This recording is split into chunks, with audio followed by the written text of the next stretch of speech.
Hey everybody, Kasey D'Amato, President of Certified PA Consulting. How are you? I hope everybody's well.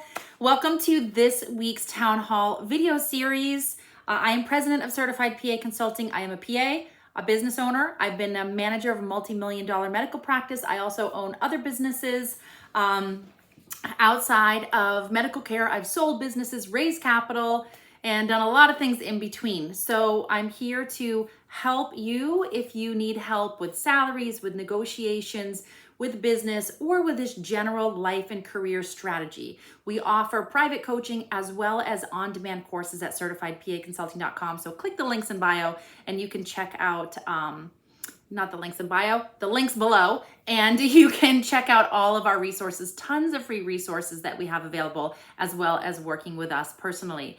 On this week's video series, I wanted to talk about if you're thinking about opening up a clinic, a medical clinic, what are your first 3 steps to test yourself to see if you are ready to open up a medical clinic.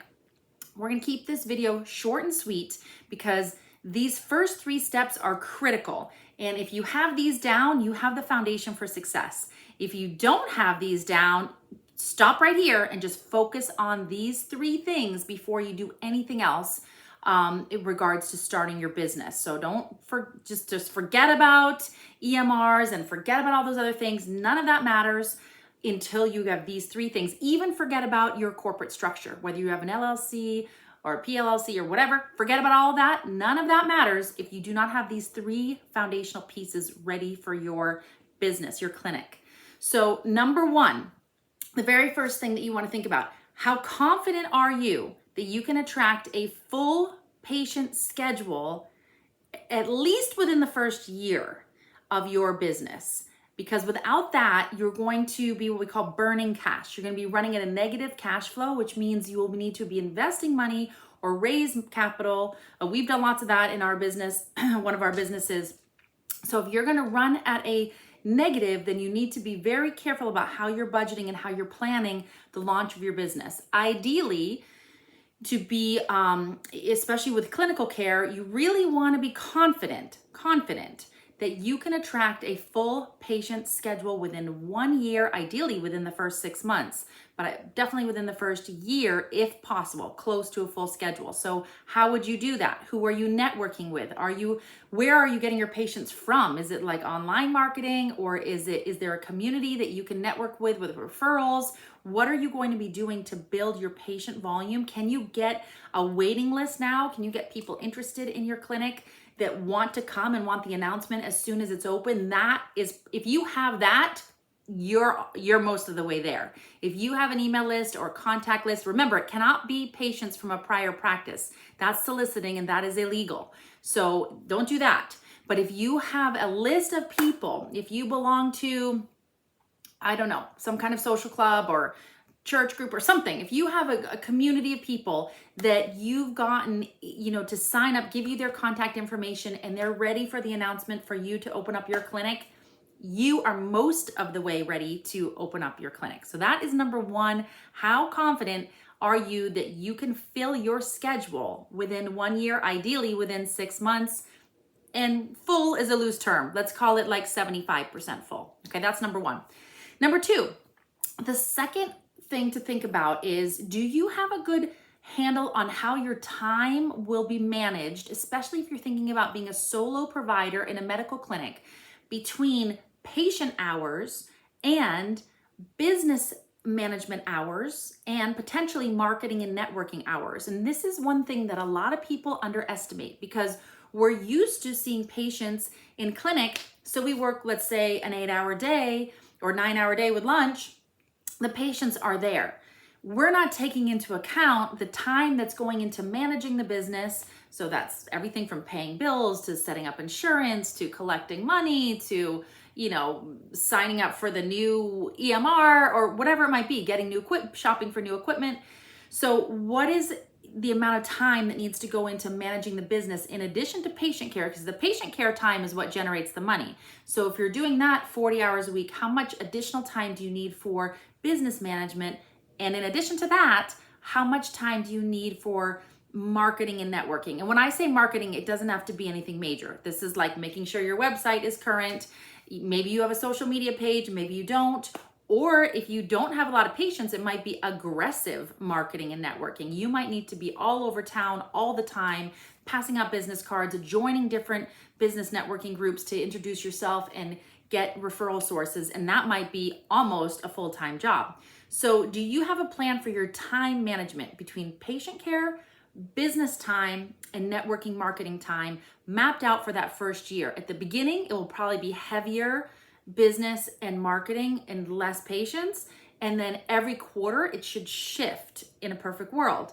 So do you have that timeline mapped out? And in addition to that, do you have your end goal? Because even when you have a pretty full patient schedule, you still need time for that business management and still some time for the marketing or networking. So how will you fit it in? Will you be investing more time into this business than you were in clinic? And are you okay with that? Because if you want the same revenue and you have some business expenses, you may be doing something like 30 hours of patient care. If you're doing 40 hours now working for someone else, you may need to do like 25 or 30 plus the business time, plus the marketing time. You know, it's hard to know. Everybody's clinic is going to be different. Depends on where you're getting your patients from. So really think about, number one, is always going to be in any business, how confident are you that you can attract a full patient schedule? If it's not a clinical business, it's how confident are you to build your consumer following, right? Clients or customers.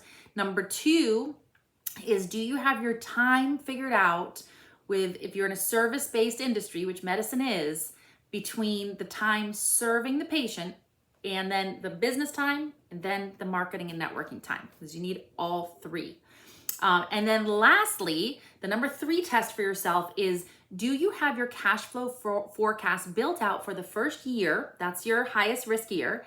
And then the first 3 years. The first 3 years are when you get into that consistent cash flow and you really have your kind of budget figured out, so you can really predict a little bit more what your net profit will be, what kind of salary you can take, what you need to put in reserves to invest in something else. And what it's going to really look like at year 3 and beyond. You should have a handle of like, okay, this is what we're working towards. The first year might run at a negative, so I might have to invest money into it. Second year could be a break even. Third year, we should be rounding the corner and we should become profitable. And then we can look towards this in the future. This is what it would look like, knowing what I already know from step 2, the time investment, because you calculate your cash flow based on your time investment. If it's 30 hours of patient care, and you can see X number of patients build out at average of X number of dollars or X number of reimbursement, you have to average because it's going to be a little different per patient, then that's how you extrapolate what your revenue potential could be at the end of 3 years when you have a full schedule. But then you back into it for year 1 because it probably won't be full. So you back into like, well, if I had 20 or 30% of that revenue in year 1, maybe 50% at the end of the year, what would that look like compared to all my business expenses? So you want to make sure that you are mapping out your cash flow, but you can't create your cash flow until you've already done your time investment strategy, because the amount of time that you're planning to see patients is exactly connected to your prediction of your revenue. So, and the amount of patients you can expect is exactly connected to the amount of time you're investing in networking and marketing. So it's all connected. So number 1, make sure you feel confident you can attract patients. Number 2, calculate how you're going to be investing your time and how much time, and then build out at how much on average per hour based on the type of patients you anticipate seeing. And number 3, build your cash flow for the first year, forecast, your cash flow forecast, and then for 3 years so that you can see if you need to invest money in. And then kind of 3A to test yourself is, how will you track that cash flow? So we call that a budget to an actual. So you create your cash flow budget and then you check in like every month or every quarter and you see how close were your assumptions, your predictions to what actually happened. So you can see, did you actually hit that revenue, exceed it, or come in short? Did you actually stay within that budget or go over? And then you make adjustments for the upcoming quarters on what your original prediction was compared to what the reality was. And then you kind of tweak the other forecasts so that you can get closer to hit it and you see what's realistic. So those are the 3 things to quiz yourself on before you do anything else to start your clinic, because these are the 3 foundational pieces. We have a webinar out there that has the top 10 tips. It's free. We have a Business Bootcamp webinar that is free about the top 10 do's and don'ts for new business owners. We also have a Business Bootcamp course, and the course is a master course on our website. It's about 4 hours with a workbook, and that will give you your business model. It will help you organize yourself for your business. So take advantage of the free webinar. And then if you're really serious about starting your business, grab a spot in Business Bootcamp. We only offer it a couple times a year. It does qualify for Category 2 CME too. It's really affordable, and it's the only way that you can bundle with private business coaching at a discount. So take advantage of it when it's available. It's the only time you can get a discount when you bundle with private coaching, because people who take the course have a good foundation of knowledge, so we can move a lot faster with private coaching. So we're able to give you a nice discount there.